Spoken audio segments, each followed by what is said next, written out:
Sweden और Finland जैसे रूस के पड़ोसियों की अर्जी पाकर भले ही नेटो और अमेरिका अपनी पीठ थपथपा रहे हों, इसे रूस पर अपनी सांकेतिक जीत मान रहे हों लेकिन कुछ रक्षा विशेषज्ञों का मानना है कि स्वीडन और फिनलैंड नेटो के लिए उतने काम के साबित नहीं होने वाले जितना वो सोच रहे हैं।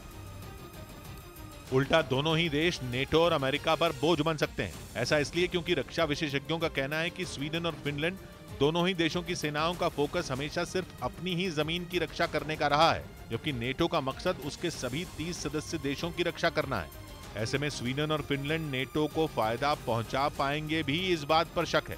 और बात सिर्फ इतनी नहीं है। नेटो देशों ने 2006 में यह फैसला लिया था कि वो अपनी जीडीपी का कम से कम 2% हिस्सा डिफेंस पर खर्च करेंगे, और न तो स्वीडन और न ही फिनलैंड अपनी जीडीपी के इस 2% के खर्च के करीब है। और तो और दोनों ही देशों को रूस से सीधा कोई खतरा भी नहीं है। खुद पुतिन कह चुके हैं कि रूस को फिनलैंड और स्वीडन से कोई दिक्कत नहीं है।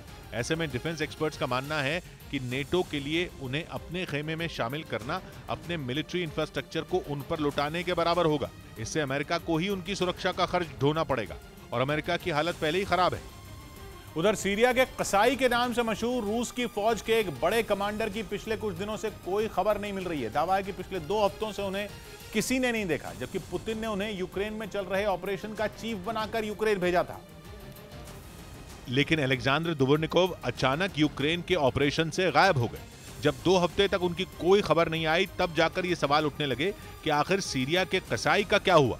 12 अप्रैल को अलेक्जेंडर दुबोर्निकोव यूक्रेन भेजे गए थे। उनकी छवि रूस की फौज के सबसे खूंखार अफसर की है। ऐसा अफसर जो जंग के मैदान में केवल जीत के अलावा कुछ नहीं देखता। एक ऐसा अफसर जिसके तेज दिमाग और कुशल रणनीति के कायल खुद रूस के राष्ट्रपति हैं। इतना ही नहीं, दुबोर्निकोव पर सैकड़ों मासूमों के कत्ल का भी आरोप लग चुका है, जिसकी वजह से उन्हें पूरी दुनिया में कसाई कहा गया है। रूस की फौज जब सीरिया में तैनात थी, तब अलेक्जेंडर दुबोर्निकोव ने कई बड़े अभियानों की अगुवाई की थी। उस वक्त दुबोर्निकोव पर आरोप लगे थे कि उन्होंने जानबूझकर बेकसूर लोगों को बलि का बकरा बनाया, जिसकी वजह से सैकड़ों लोगों की जानें चली गईं। लेकिन अप्रैल में खबर आई थी कि एक बड़ी जिम्मेदारी के साथ पुतिन ने दुबोर्निकोव को यूक्रेन भेजा है। खबर यह थी कि यूक्रेन की जंग की धीमी रफ्तार से पुतिन परेशान है, इसीलिए उन्होंने अप्रैल में अपने सबसे काबिल अफसर को यूक्रेन भेज दिया था। दावा तो यह तक किया गया था कि 9 मई यानी विक्ट्री डे तक दुबोर्निकोव इस जंग को खत्म करने की कोशिश में थे। लेकिन न तो जंग की रफ्तार बढ़ी और न ही रूस को कोई बड़ी जीत मिली।